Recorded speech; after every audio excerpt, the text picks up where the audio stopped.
Assalamualaikum warahmatullahi wabarakatuh. Selamat malam pendengar dan pemirsa RRI Net.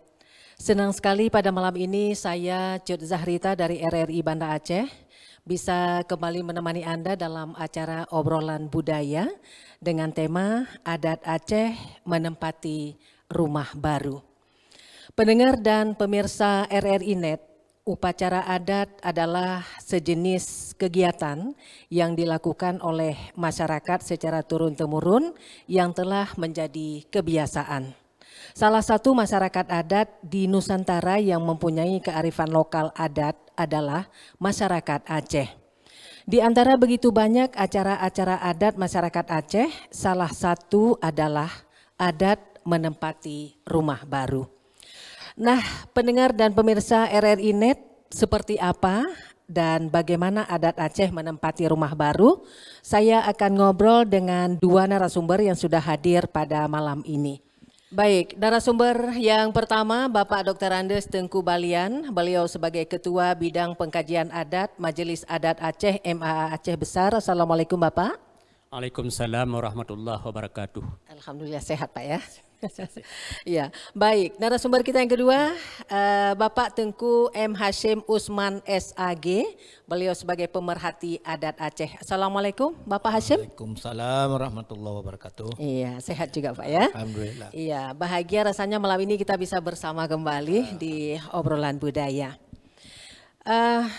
Pendengar dan pemirsa RRI Net, pembangunan rumah menurut adat Aceh dibuat dalam beberapa tahap, ya begitu Pak ya. Iya, saya ke Bapak Balian dulu ini. Iya, yang pertama adalah persiapan bahan.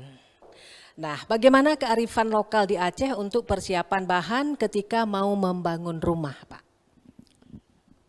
Ya, memang betul. Kebanyakan membangun rumah Aceh ini ada dalam beberapa tahap. Ya. Tahap persiapan tentu saja mempersiapkan material untuk membangun rumah Aceh. Dalam hal ini kayu. Biasanya orang Aceh kayu ini mencari kayu yang berkualitas. Antara lain yang berkualitas itu harus kayu yang sudah tua. Jangan kayu sembarang, karena kalau kayu sembarang itu kadang-kadang tidak bisa untuk kita pakai untuk rumah. Makanya dalam mencari kayu ini harus betul-betul hati-hati. Kadang-kadang kayu, memang di gunung ini banyak kayu, banyak jenis kayu. Banyak jenis kayu. Tapi tidak semua kayu yang bisa kita gunakan untuk pakai untuk rumah. Karena ada kayu yang kadang-kadang cepat dimakan rayap. Ada kayu, kalau istilah orang Aceh, kemekap. Kemekap itu dimakan rayap.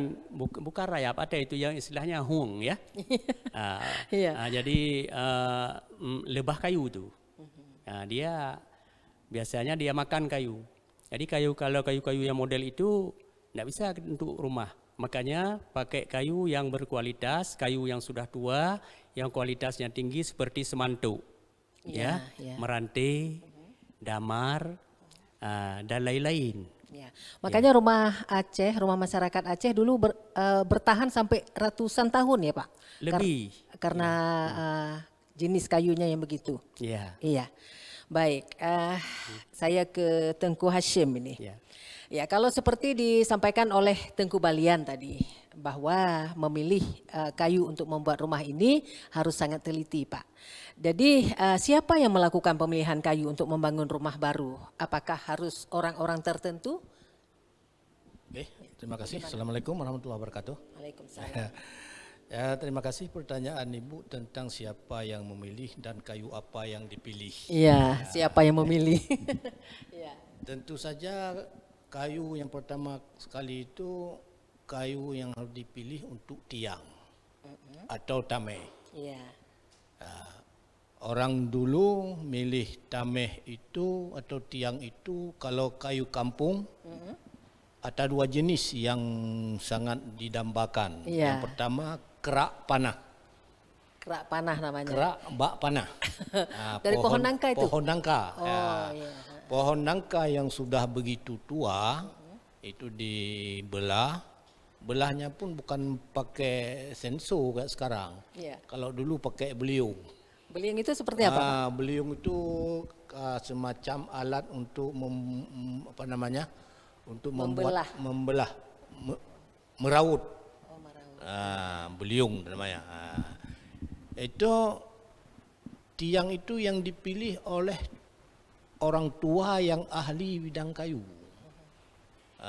Kemudian di saat memotongnya pun orang dulu melihat masa. Kalau memang musim air pasang, itu tidak dipotong kayu karena nanti kayunya cepat Lapuk. dimakan rayap atau lapuk. Makanya waktu kayu yang musim kering, air pasangnya kering, saat itulah dipotong. Berarti harus dipantau lagi. Dipantau dulu. Air pasang. Dipantau. Maksud air pasang di sini air pasang di laut, Pak? Air pasang laut, karena itu kan tergantung pada anak bulannya. Kalau bulan tinggi bulan berapa, airnya bagaimana. Kalau bulannya habis tuh airnya pasti kering. Tapi kalau bulannya 30 itu airnya pasang. Itu orang tua dulu lebih jeli walaupun duduknya bukan di laut. Duduknya di gunung, tapi cara melihatnya ada semacam pohon yang namanya bak jerun. Itu melihat dari bunganya. Kalau bunganya itu kembang, ini menandakan air pasang. Kalau bunganya ini kecup, ini menandakan kering. Saat itulah mereka itu potong. Kemudian setelah dipotong itu pun tidak serta-merta diraut menjadi tiang. Itu dibiarkan sampai berbulan gitu. Ada proses penungguan. Itu. Jadi yang orang ahlinya itu, dan itu tentu saja tukang lah. Kalau melihat ini kayu bisa untuk tiang, silakan potong. Itu yang kayu di kampung. Tapi kalau kayu yang di gunung kayak yang disampaikan Bapak tadi, itu juga orang yang motongnya pun harus punya ilmu tentang masa untuk menebang kayu itu. Nggak boleh sembarangan juga. Makanya tiang-tiang rumah orang zaman dulu sampai kepada cicitnya masih utuh. Ini tahan.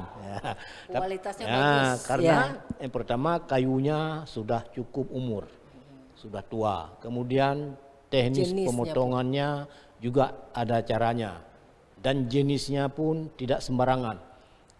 Kalau kayu kampung, pohon nangka dan pohon mane. Walaupun pohon mane itu agak bengkok-bengkok, maka kerurung Aceh walaupun tameh sarang saring, asai puting jilup lambara. Itu artinya apa, Pak? Walaupun tiangnya mereng-mereng, asai puting jilup lambara. Putingnya itu bisa masuk ke dalam lubang bara. Kan bara itu kan dipahat, masuk dalam itu. Walaupun kakinya kakinya nggak seimbang. Kakinya nggak seimbang, nggak lurus maksudnya.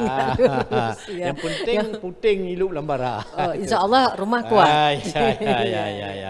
Kali itu harus ada ilmu sampai ke situ, Pak. Sehingga dengan ada ilmu seperti itu bisa memilih kayu-kayu yang berkualitas. Baik, indah rasanya, Pak ya. Cara pemilihan kayu seperti itu, bukan seperti kita sekarang sembarangan. Begitu ingin membuat rumah, langsung pesan, dibawa sembarangan. Belum 6 bulan sudah habis dimakan rayap. Ada semacam binatang yang kecil tuh yang dia makan, tinggal keluar bubuk-bubuknya itu keluar, akhirnya dia busuk, lapuk sendiri. Itu gara-gara dia yang ditebang itu pada saat airnya pasang. Pasang, pasang. Ya. Iya. Baik, Tengku Barlian, ini tadi sudah dilakukan cari kayu sudah, kemudian cara mendapatkan kayu juga sudah. Ini dilakukan kalau orang Aceh ini seperti apa caranya untuk melakukan semua kegiatan dari kayu ini, kemudian pemilihan kayu, dilakukan oleh siapa itu Pak? Yang sebenarnya kebiasaan orang Aceh itu cara gotong royong, kebiasaan ya. Tapi dalam pemilihan kayu ini memang secara gotong royong, tapi tidak boleh secara umum. Beberapa orang yang betul-betul mengerti tentang seluk-beluk kayu. Jadi kalau semua datang ke gunung itu ramai-ramai, jadi kalau tidak mengerti, jadi orang yang mengerti saja beberapa orang untuk memilih kayu yang bagus, kayu yang berkualitas tadi. Jadi makanya sistem mencari kayu ini boleh juga kita katakan gotong royong, tapi hanya sebagian kecil, beberapa orang saja yang betul-betul mengerti tentang seluk-beluk kayu, gitu. Jadi kalau secara gotong royong, apakah di situ ada semacam adat Pak? Pak Tengku, misalnya semacam adat seperti apa? Misalnya di saat gotong royong itu ada kenduri misal atau apa? Seperti apa tuh Pak? Jadi begini, orang Aceh memang hampir 100% secara gotong royong. Apakah turun ke sawah, potong padi, merontok padi, itu secara gotong royong. Jadi setiap gotong royong itu kan ada orang-orang lain yang membantu kita. Sudah pasti. Jadi kita sediakan ada kadar kenduri. Kenduri. Memang ini tidak mungkin ya. Orang itu bawa nasi sendiri, sedangkan orang itu membantu kita baik di sawah atau di gunung untuk mencari kayu. Jadi pasti ada sedikit kenduri. Berarti jerih payah yang sudah dilakukan untuk menolong kita bukan dikasih dalam bentuk duit begitu ya, tapi dalam bentuk kenduri. Karena orang Aceh ini di mana saja sering sekali melakukan kenduri ya, Tengku ya. Kenduri makan bersama. Baik, kalau sudah tersedia kayu seperti yang Tengku Hashim sebutkan tadi, sudah disimpan berbulan-bulan, kemudian kan sudah mau untuk dibuat atau dibangun rumah baru. Nah, di saat mau membangun rumah baru ini kan ada orang yang membuat yang disebut tukang, tukang kalau di Aceh tukang. Jadi kapan itu Bapak Hashim atau Tengku Hashim dikasih kepada tukang yang buat rumah ini? Untuk proses mulainya membangun, terutama sekali kayunya sudah siap semua. Kesiapan kayu itu sudah cukup atau belum, itu juga tukang yang hitung. Setelah dicek oleh tukang itu bahwa ini sudah ada tiang, sudah ada tuiruk segala macam, sudah ada truk batu penap, kan? Lengkap sudah ada. Itu seperti apa itu Pak? Kalimat bendanya seperti apa itu? Kayu semua. Kayu juga. Kayu semua. Kalau zaman dulu orang bikin rumah itu udah pakai paku. Yang tupenap itu itu untuk gantungan. Itu ada jenis, ada nama-nama tersendiri, mulai dari kenaliung tameh, toiro segala macam itu, bara linting, bara panjang, bara giring segala macam itu kan. Sampai truk batu penap. Itu terakhir Pak. Itu terakhir Jadi setelah kayu itu dicek oleh tukang, kalau memang tukang itu sudah disiapkan siapa yang sudah connect ya, coba dicek sudah cukup, kalau sudah cukup itu baru dipanggil tukang kembali, ini diserahkan, ini kayu sudah siap, rumah ukuran segini, lebar segala macam, berapa ongkos, gitu kan. Jadi setelah itu sudah sempurna, sudah fair, baru tanah itu diserahkan. Ini berarti kalau kayu sudah siap, ongkos sudah ada kepastian, tata cara bayar ongkos sudah ada ketentuan, sudah ada MOU Pak ya? Sudah ada MOU, baru ini diserahkan kepada tukang. Gitu. Iya. Jadi saat diserahkan kepada tukang, Tengku Barlian, ini sudah diserahkan kepada tukang untuk membuat rumah tersebut. Ini bagaimana langkah selanjutnya? Apakah di situ ada acara-acara adat lain? Oh ada.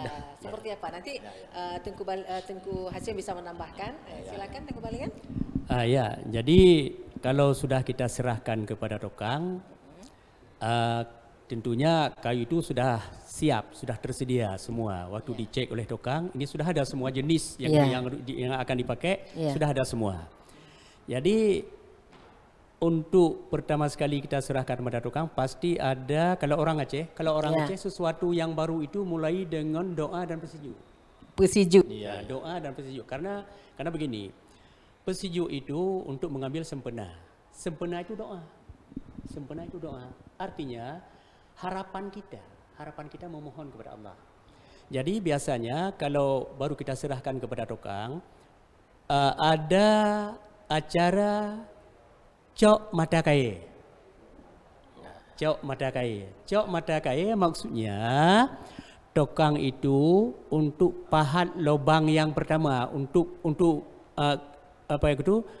ketuk pahat yang pertama itu cok mata kaye namanya. Itu belum tentu tukang. Biasanya disuruh pada orang yang tua atau orang yang alim untuk mendapat keberkahan. Tapi tukang ada juga di situ. Tapi ada juga beberapa orang tukang yang memang mampu itu. Ada mampu membaca doa, mampu ini, mampu itu secara agama. Boleh dia ambil terus mata kayu.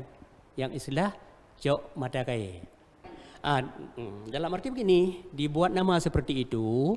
Maksud cok mata kayu ini, ambil mata kayu, itu artinya membuat lubang pada tiang. Membuat lubang pada tiang. Jadi untuk ambil yang pertama itu diistilahkan orang Aceh cok mata kayu. Berarti ambil ataupun dipahat yang pertama. Setelah itu baru dikerjakan oleh tukang untuk seterusnya. Begitu. Baik, mungkin ada tambahan dari Tengku Hashim, silakan. Ada.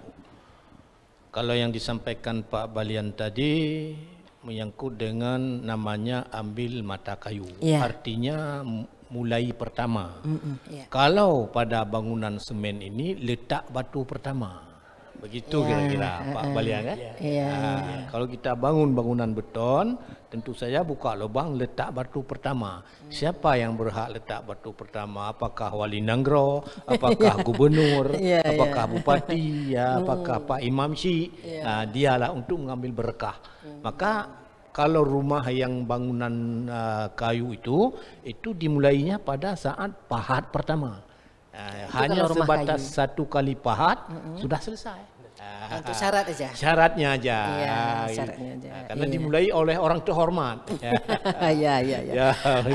Baik. Kalau pertama cok mata kayu itu memulai, kemudian kalau orang Aceh, Tengku Hashim, itu biasanya kalau mengambil waktu yang baik, itu kapan itu Pak? Misalnya kan ini ingin membangun rumah baru, kemudian kan ada ketentuan-ketentuan waktu hari ini, bulan ini. Misalnya kalau menurut adat Aceh Pak, bisa disampaikan waktunya kapan itu yang baik untuk memulai cok mata kayu tadi, ambil mata kayu tadi, atau peletakan batu pertama, atau tanam kurah Pak ya? Itu tentunya baik itu secara adat maupun secara alami. Tentu dimulai itu kan untuk kesejahteraan, kesejukan untuk selama-lamanya. Maunya itu harus dimulai pada saat matahari sedang terbit. Itu yang lebih bagus. Kalau misalnya kita pesiju mulai masuk kepada kedai baru, usaha baru. Itu kapan kita mulai? Itu usaha harus kita mulai pada saat matahari sedang keluar atau belum jelas matahari. Antara keluar dengan belum keluar, di situ waktunya untuk kita pesiju kalau kita masuk ke tempat bangunan usaha baru. Ini juga begitu juga harus kita mulai pada saat habis subuh. Untuk sekedar memulainya saja, tapi tidak ada orang yang lakukan itu. Kebiasaan sampai jam 11 Matahari naik dah sangat panas. Makanya mungkin penghuninya pun agak panas-panas. Biasanya pagi Pak ya? Biasanya pagi, subuh ya, itu masih dingin-dingin. Malam hari pernah nggak Pak dilakukan? Malam hari tidak pernah. Enggak ya? Tidak. Iya, baik. Tidak logika lah kalau Malia. Iya. Baik, saya ke Tengku Balian. Kalau sudah dilakukan seperti tadi, pesijuk sudah, kemudian cok mata kaya sudah, kemudian kan tukang saat itu kan sudah memulai mengerjakan. Kemudian apakah ada tahap berikutnya setelah memulai mengerjakan pembuatan rumah ini? Apakah ada tahap selanjutnya untuk acara pesijuk bagi masyarakat Aceh? Misalnya Pak Tengku misalnya ini sudah siap rumah, kemudian alat bagian atasnya belum. Nah, apakah di saat pembuatan alat atas atau tempat atap itu, Pak, itu apakah ada lagi acara pesijuk di situ tahap kedua, Pak? Kayak mana Pak Balian? Ya, terima kasih. Yang tadi pada mulai pertama ada acara pesijuk. Iya. Berarti apakah untuk selanjutnya ada juga acara pesijuk? Ketika tukang membuat bagian atas rumah. Ketika tukang membuat bagian atas rumah, iya, atau istilah Aceh kaya tu. Barang atu, Pak. Kaya tu. Kaya tu. Memang di sini sering ada nih, ada acara pesijuk lagi. Iya. Karena kaya tu ini buat kayu atas. Jadi di situ memang secara pikiran kita itu rawan musibah. Rawan musibah. Karena tinggi Pak ya? Iya. Biasa terjadi. Makanya acara pesijuk itu seperti kita bilang tadi, memohon supaya keselamatan. Jadi ada acara pesijuk kalau untuk naik kayu atas. Walaupun sudah ada yang pertama tadi. Jadi ini ada. Tahap kedua itu ada. Baik, kalau memulai membuat rumah baru itu kan ada yang mengerjakannya sebut tukang. Apakah Bapak Tengku Balian, tukang ini ada juga di pesijuk? Dengan alat-alatnya semua itu perkakas lah untuk membuat rumah. Ada. Ini yang sudah pernah saya lakukan.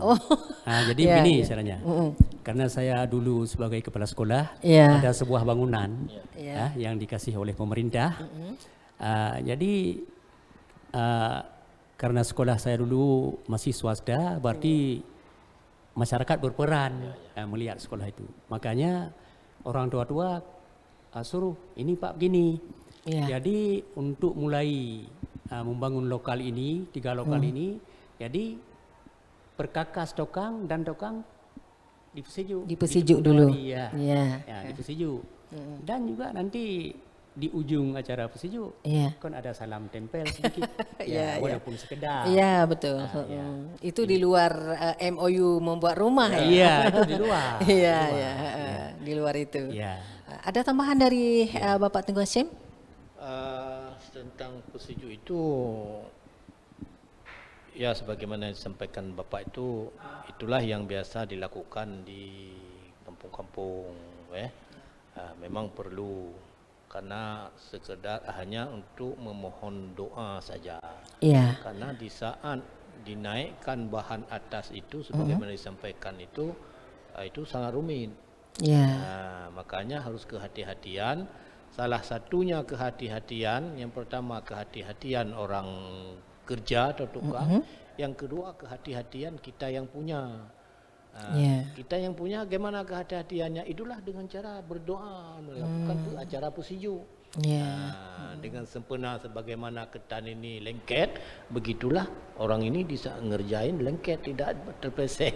Itu di mana-mana semua doa. Semuanya doa, diiringi dengan doa. Doa dan usaha. Doa dan usaha. Baik, kita sudah dari tadi ini membicarakan tentang rumah adat Aceh naik rumah baru atau menempati rumah baru. Nah, sedangkan nama-nama bagian rumah Aceh kita belum tahu, Bapak Tengku belum kita sebutkan apa nama-nama bagian rumah orang Aceh itu. Bisa disampaikan Bapak Tengku Balian? Memang rumah Aceh itu ada bahagian-bahagian yang nama tersendiri masing-masing. Masing-masing ada nama masing-masing. Fungsi juga masing-masing, Bapak Tengku? Jelas fungsi masing-masing. Misalnya yang jelas yang sering kita dengar, rumah Aceh itu ada serambi depan, Ya. ada ruang tengah, ada serambi belakang, Ya. ada rumah dapur, ada anjung, ada selasar, ya, ada ulerinyun, Ya. ya. Jadi ini serambi depan ini khusus untuk tamu yang laki-laki. Kalau serambi belakang tamu yang perempuan. Kalau yang di tengah, ruang tengah atau istilah bahasa Aceh rambat, Ya. ini untuk keluarga, untuk keluarga. Ya. Nah, anjung yang menghubungi antara Serambi depan. tangga dengan dapur. Oh ya, yang di samping itu Pak. Yang di samping. Ya. Makanya dalam pepatah Aceh ataupun kata Maja, kepugan anjung baik mengkungkung melinte. Menyormoh anak anjung tente mengkungkung melinte. Iya. Ya, jadi karena melinte menantu itu Jangan beradu dengan menantu. Iya, jangan beradu dengan menantu. Jadi menantu itu dia tidak pergi di atas anjung itu. Dia waktu terus masuk ke serambi, ada pintu. Iya. Pintu pertama itu masuk ke serambi depan. Nah, kemudian baru ke ruang tengah. Jadi makanya kalau ada anjung tidak mengkongkong dengan menantu, tidak beradu dengan menantu. Tidak beradu. Iya. Iya. Iya. Itu jalan lewat. Iya. Iya. Baik, mungkin ada tambahan dari Bapak Tengku Hashim. Sebagaimana Ibu Cut tadi tanyakan tentang nama-nama, kalau yang disampaikan Pak Balian tadi itu nama-nama dari bangunan, dari anjung, seramo segala macam. Kemudian ada lagi nama-nama dari bahagian-bahagian rumah. Seperti apa itu? Dari bahagian-bahagian rumah itu sendiri ada nama tersendiri. Oh. Kan? Mulai dari tanah. Dari tanah yang pertama itu namanya Kenaliung Tame. Karena tiang itu ditaruh atau diletak di atas batu yang telah disiapkan. Iya. Namanya Kenaliung Tame. Itu memang khusus dibuat Pak ya? Khusus dibuat. Khusus, ada yang dicetak, ada yang batu besar itu dibuat juga lah. Getarah, kan? Baterai getarah. Ada yang berbentuk 4 segi, ada yang berbentuk bulat. Nah, itu pertama. Kemudian di atas batu itu barulah tiang, namanya tame. Mulailah yang pertama tame. Kemudian ada lagi toi. Toi itu yang menghubungi antara tiang samping dengan tiang tengah. Iya. Nah, itu toi. Kemudian di atas toinya itu ada lagi yang namanya umpung hua. Atau geratan. Kan? Yang burung Aceh umpung hua. Umpung hua artinya bak hidup hua atau geratan. Kemudian dari geratan itu baru dipasanglah hua. Kayu yang lurus, yang lurus dari ujung sini ke ujung sana, kan? Itu hua namanya. Kemudian antara tu tameh itu aja ada 2 nama. Kalau dari toi ke bawah itu namanya tiang. Dari toi ke atas sampai barat itu namanya turua. Pak Balian kan? Turua. Itu ke atas Pak? Itu tak tiangnya saja. Tiang saja itu 2 nama. Dari toi ke bawah sampai ke tanah itu disebut tiang tameh. Tapi dari toi ke atas sampai ke kedudukan bara itu disebut turua. Itu namanya. Kemudian baru ada bara linting, bara yang berlintang. Kalau rumah Aceh itu kalau 2-3 ruas itu tentu bara lintingnya itu ada satu deretan itu ada 3. Dari serambi kanan 1, tengahnya 1, serambi kirinya 1 lagi. Itu bara pendeknya aja. Kemudian baru bara panjang yang menghubungkan dari tiang sudut kanan ke sudut kiri. Itu tiang itu namanya bara panjang. Itu juga ada, kalau rumah Aceh itu biasa ada 4. Ada bara seramung, bara inong, rumah inong itu ada 2, kemudian bara seramung satu berarti 4. Kemudian ada lagi yang namanya cermen. Antara bara panjang yang di tengah-tengah itu pada rumah Aceh itu, yang di bahagian atas tengah itu di ujung itu pakai kayu yang miring, itu disebut cermin. Macam nama rumah orang Aceh. Tapi kalau kita tanya sama anak-anak muda sekarang ini, yang mana disebut cermin? Ya tunjuk di dinding. Kita termain cermin. Nah, bara giring. Kemudian ada lagi yang namanya bara giring. Bara giring itu juga sejajar dengan bara panjang tadi. Nah, kemudian ada lagi neduk gasa. Neduk gasa itu yang terletak di ujung gasa sebelah bawah, yang diikat oleh namanya tupenap tadi. Ikat namanya, bukan tidak dipaku. Kenapa harus diikat? Di saat terjadi persoalan kebakaran misalnya, mudah-mudahan tidak terjadi kan. Jadi dengan cepat orang punya rumah tu potong-potong talinya. Begitu dipotong talinya semua, langsung dia jatuh. Jadi yang tinggal dia itu sudah selamat, atau yang terbakar itu yang kita potong, dia sudah jatuh ke bawah, yang lain selamat. Itulah teknis orang nama. Itu nama-nama, dan banyak lagi lain nama-namanya yang mungkin kami sendiri enggak begitu hafal. Cuma ingat sekedar apa yang nampak-nampak aja, yang pernah nama-nama kita yang dengar, klasik, kan? Yang pernah kita dengar orang-orang tua cerita, dan juga pernah kita duduk-duduk dengan tukang waktu dia kerjain. Kita tanya, ini apa Pak? Ini namanya giring. Ini namanya tulang ruang. Ini namanya gunulung. Ada yang namanya gasa, ada namanya belebah. Kan? Nah, gitu. Gitu. Dan ada lagi yang namanya diri. Itu. Baik. Itulah tambahan. Banyak ceritanya panjang nih Bapak Tengku Hashim ya. Kita bahas soal rumah Aceh itu banyak sekali. Banyak sekali bagian-bagiannya dan namanya pun klasik sangat. Jadi kadang-kadang kita jangankan mengetahui, dengar aja tidak pernah ya. Baik, Pak Tengku Balian. Waktu dimulai pembangunan rumah, ini yang punya rumah kan sudah menyerahkan untuk dikerjakan oleh tukang.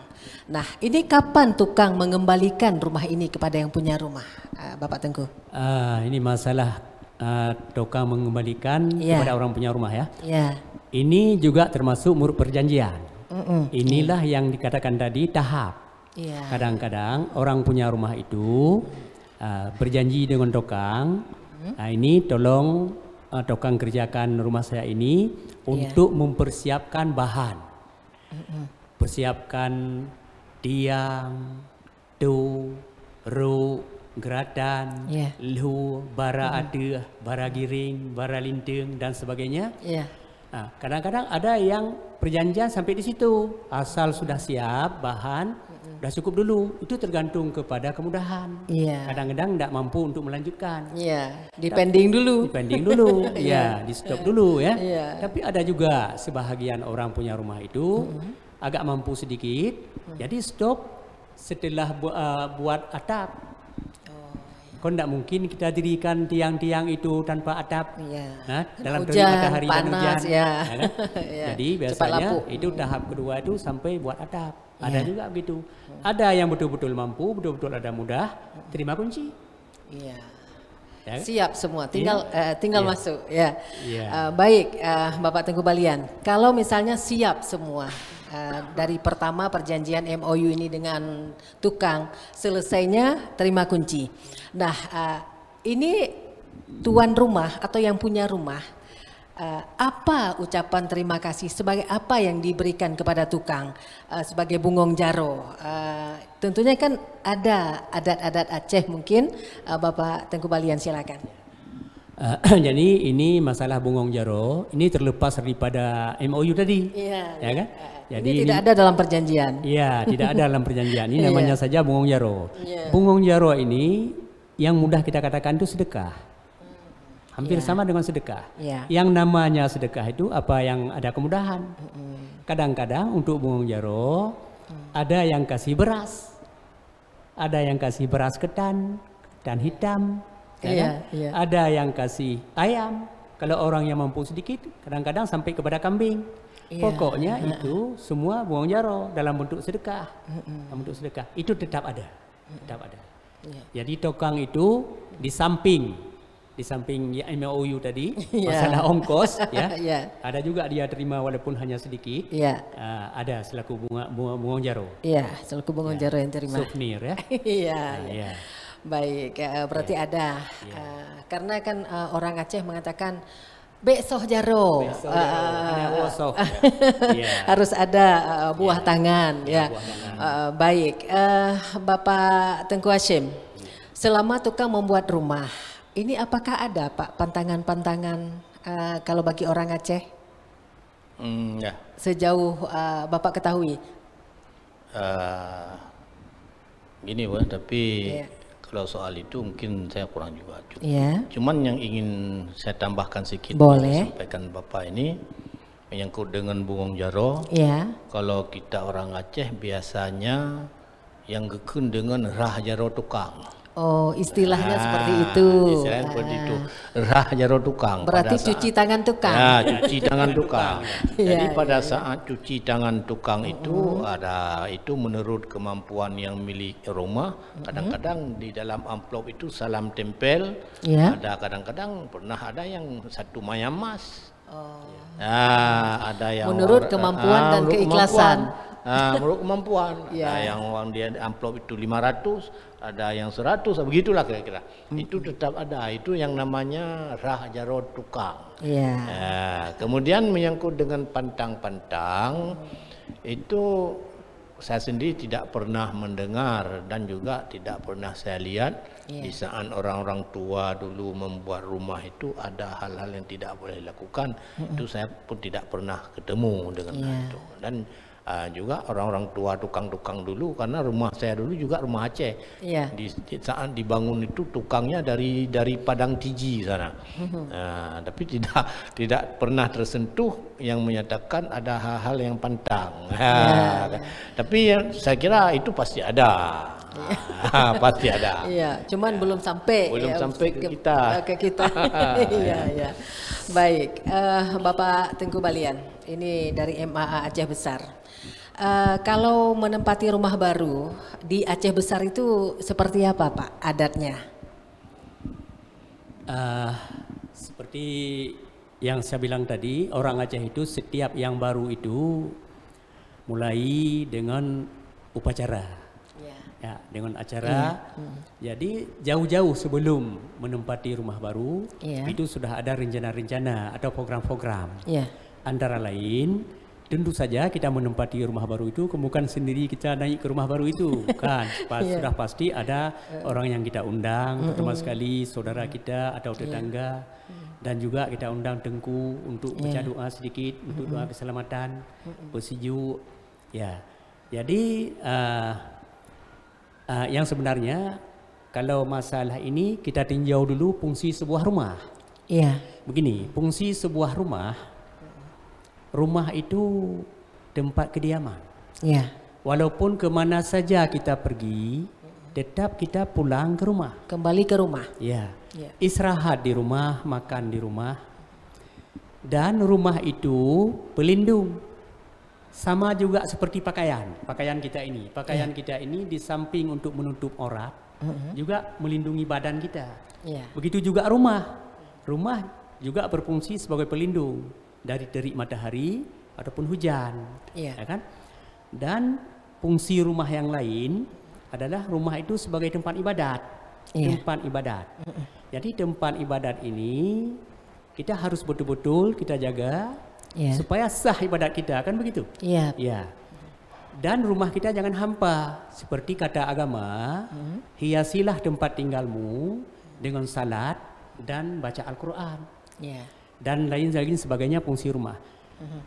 Berarti banyak hal yang dilakukan di saat orang Aceh ini menempati rumah baru, Pak. Ada pesiju, ada doa dan sebagainya, ada kenduri lagi ya, Bapak Tengku Balian. Saya ke Bapak Tengku Hashim. Kalau sudah ada acara pesiju seperti disampaikan tadi di saat orang Aceh menempati rumah baru. Nah, apakah ada kuliner khusus Bapak Tengku Hashim di saat menempati rumah baru yang dibuat oleh orang Aceh?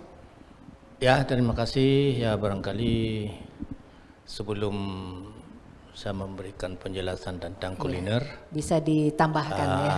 Ada yang perlu saya tambah sedikit, Ya, silakan. sesuai dengan amanah dari guru saya Abun almarhum Allah maghfir lahu. Beliau menganjurkan kami muridnya dari Majelis Ta'lim Balai Kulu, kalau ada di antara kita yang mau masuk rumah baru, jadwal pesijuknya pada saat maghrib. Artinya tengku yang kita undang untuk acara pesijuk, tengku itu lakukan salat maghrib di rumah baru itu, kemudian setelah salat maghrib itu berdoa. Ada kala juga sebelum maghrib itu pesijuk dulu. Begitu menjelang azan diletik tepung tawar, kemudian baru salat maghrib, kemudian setelah maghrib berdoa. Kalau memang ada disediain kanduri ya, baru dilakukan kanduri. Menikmati kanduri. Itu yang diamanahkan oleh guru kami. Dan juga beliau melakukan itu kepada rumah-rumah dari yang diundang untuk pesijuk. Waktu itu yang ditentukan. Jadi barangkali menurut ilmu dari beliau, berarti di situ adalah merupakan waktu yang terbaik untuk masuk rumah baru. Kebalikan dengan masuk ke perusahaan baru. Kalau perusahaan lain lagi. Kalau perusahaan sebagaimana yang saya sampaikan tadi itu waktu pagi-pagi, menjelang matahari keluar.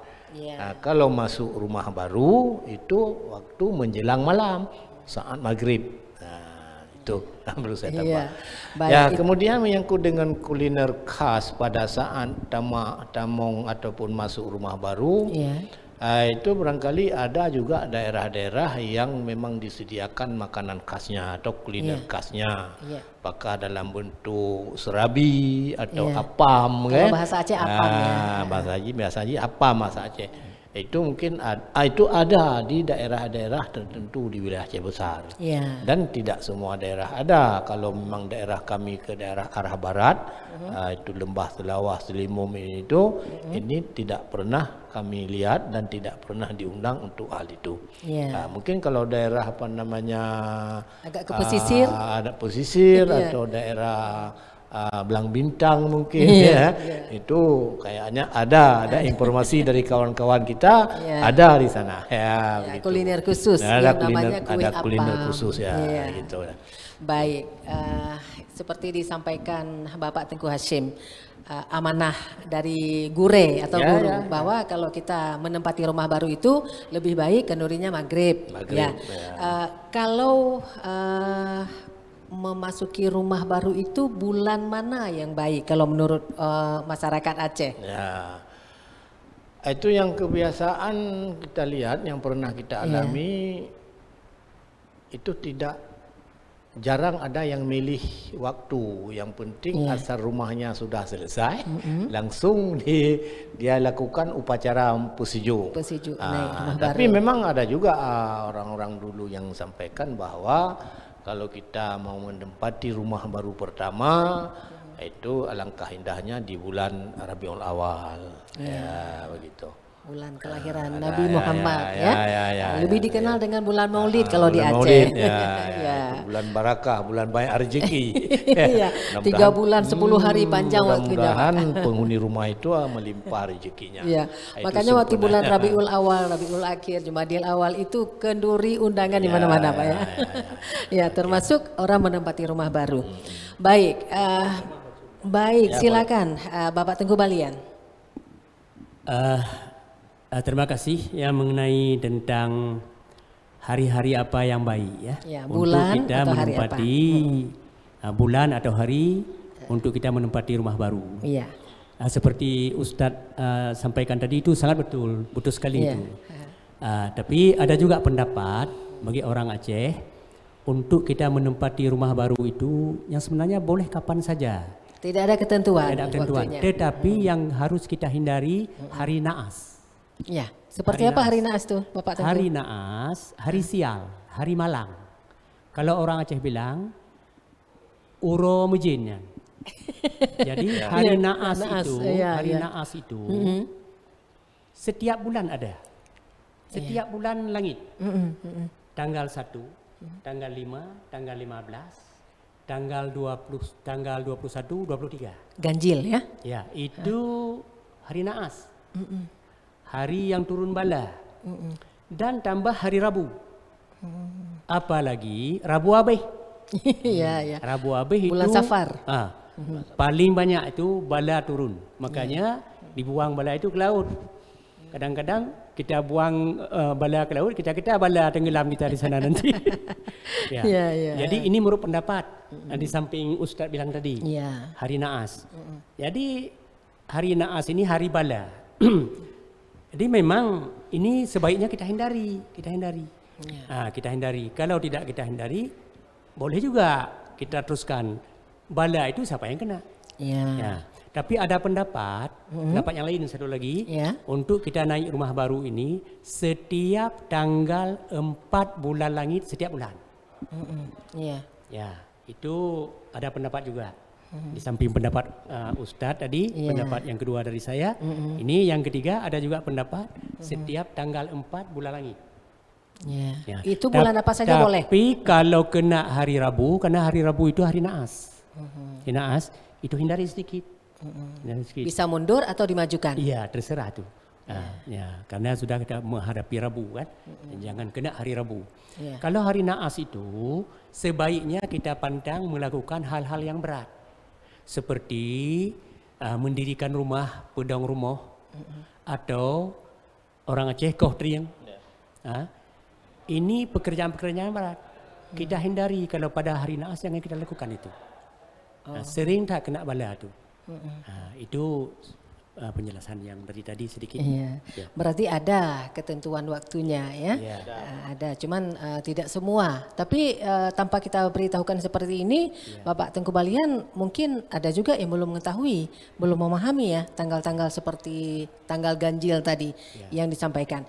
Baik, Bapak Tengku Balian, kalau dalam adat Aceh, setiap tempat baru itu namanya dipesiju. Ada satu istilah pesiju dapu. Kalau di rumah baru itu pesiju dapu itu seperti apa tuh Bapak Tengku Balian? Nanti mungkin bisa ditambahkan Bapak Tengku Hashim. Jadi begini, yang sebenarnya tadi masalah pesiju sudah kita jelaskan ya, sudah Ustaz jelaskan masalah pesiju tadi. Memang istilah pesiju ini bukan hanya dapu. Kalau kita pesiju rumah baru, menempati rumah baru, yang pertama yang dipesiju pintu utama. Pintu utama itu, pintu diteras. Pintu depan. Pintu depan. Kemudian pintu-pintu kamar. Pintu kamar. Kalau banyak kamar, cukup satu saja. Yang tujuannya, biasa kalau bala masuk, bukan bala kebakaran, bala titik-titik yang lain, ya, kan melalui pintu. Ya, makanya pesiju itu kan doa. Jadi kita pesiju pintu utama, pintu gerbang itu. Dan pintu-pintu kamar. Kalau banyak kamar seperti saya bilang tadi, jangan semua, tidak mungkin semua, ya kan? Dan pesiju dapu. Dapu itu kita bertemankan dengan api. Api itu kalau kecil kan teman kita. Tapi kalau besar musuh. Musuh itu supaya kita jangan bermusuh, jangan keluar musuh di dapur. Makanya kita doakan, doa selamat, doa itu pesiju. Kita redamkan. Kita redamkan. Kemudian lebih baik seperti Ustaz bilang tadi, kalau ramai-ramai salat maghrib di situ, ya kan? Tetapi ada juga sebahagian tengku yang pesiju itu sebelum dia pesiju masuk terus dia ke dalam salat 2 rakaat. Ke rumah baru itu. Seperti Ustaz bilang tadi betul sekali juga. Ini ada juga. Waktu belum pesiju itu dia masuk terus ke kamar, salah satu kamar atau di tengah-tengah dia salat 2 rakaat. Ambil wudhu, salat 2 rakaat. Baru dia balik ke pintu. Untuk apa itu Bapak Tengku? Salat. Salat itu diniatkan sebagai apa? Coba tunggu ya. Nawiru manazilakum bisalah wa tilawatil Quran, itu hadis. Hiasilah rumahmu dengan salat dan baca Al-Quran. Berarti dia mulai terus salat di situ. Jadi kita kan sudah tertutup dengan agama, sudah lengkap. Berarti dengan agama sudah kita penuhi tuntutan agama. Rumah kita itu jangan hampa. Harus ada salat dan baca Al-Quran. Ini yang tunggal, cabang-cabang yang lain pada ada nanti. Cabang ranting lagi nanti. Ranting lagi Baik. Sebenarnya saya ingin mendengarkan tambahan dari Bapak Tengku Hashim. Tetapi karena waktu kebersamaan kita sudah di penghujung ini, Bapak Tengku Hashim dan Bapak Tengku Balian. Jadi sebelum kita berpisah dengan pendengar dan pemirsa RRI Net, mungkin ada harapan-harapan yang ingin disampaikan sebagai closing statement. Silakan Bapak Tengku Hashim dulu. Sebagai harapan dari kami yang sudah berusia ini, mudah-mudahan generasi yang berikut kami ini hendaknya walaupun tidak lebih dari apa yang kami miliki tentang hal adat istiadat, baik itu di rumah Aceh maupun di mana-mana, hendaknya bagi generasi kami pun jangan hilang mutlak setelah kami tidak ada lagi. Itu harapan. Makanya tentu saja harapan yang sangat penting kepada pemuda dan pemudi untuk berkenan mengikuti acara-acara seperti ini. Minimal kalaupun tidak bisa belajar secara lokal, minimal beliau-beliau itu atau mereka itu anak-anak itu bisa mendengarlah siaran-siaran seperti ini menjadi menjadi bahan masa depan. Mungkin bahan itu pengetahuan harapan tentang adat. Mungkin itulah harapan dari kami. Baik, silakan Bapak Tengku Balian. Ya, memang harapan kita selalu berharap harapan kita sesuai dengan bidang saya, pengkajian dan pengembangan adat. Betul. Di Aceh Besar Memang kita usahakan setelah kita kaji, kita kembangkan, kita usahakan adat ini jangan mati. Jangan mati. Jadi kita kembangkan seperti Ustadz bilang tadi. Jadi kami ini yang sudah tua, jadi secara adat hampir kalau hari sudah asar tetapi kita tinggalkan adat ini. Setelah kita gali, kita tinggalkan kepada anak-anak kita yang muda-muda ini, generasi-generasi penerus, new generation. Jadi supaya orang ini mau memegang adat yang kuat, jangan otokang untuk yang menghilangkan adat. Itu harapan kami.